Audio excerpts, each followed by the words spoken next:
Welcome back to Daytime. It is time to spill the Hollywood tea. Anakin Shev with TMZ is joining us live with more on the stories that everyone is talking about. Anakin, it is so good to see you. I feel like it's been a month since we talked. Yeah, it probably has, frankly, but thanks for having me again. Well, a whole lot has happened.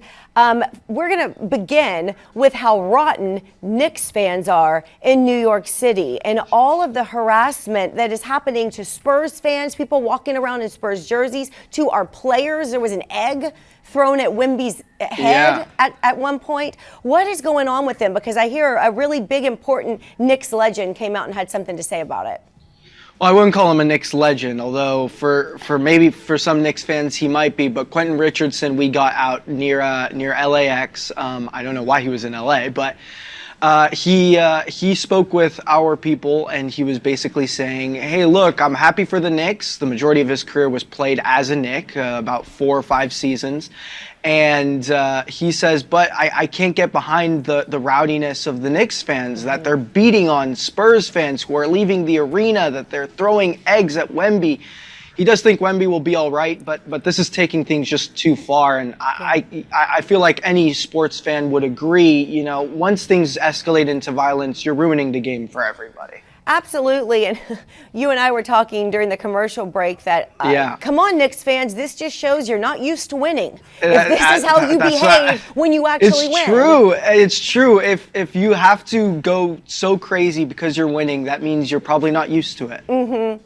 So, you know, you would think that even more people would be speaking out about this, but people are being silent.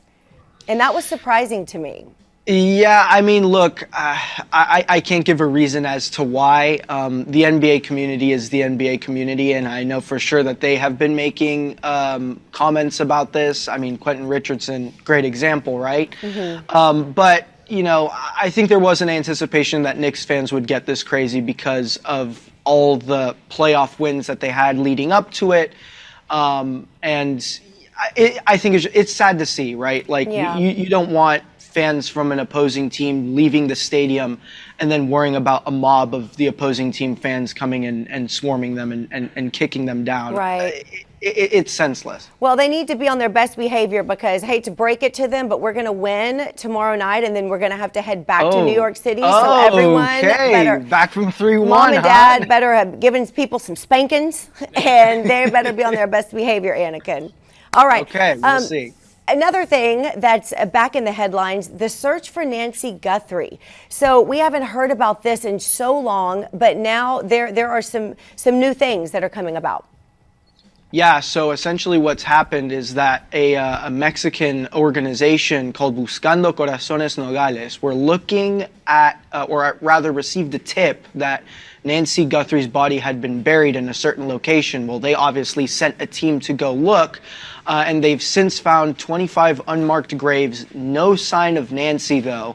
And the tricky part of this thing is, well, where did the tip come from, and why wasn't the Pima County Sheriff's Department notified? Because according to them, Mexican authorities did not reach out regarding this tip.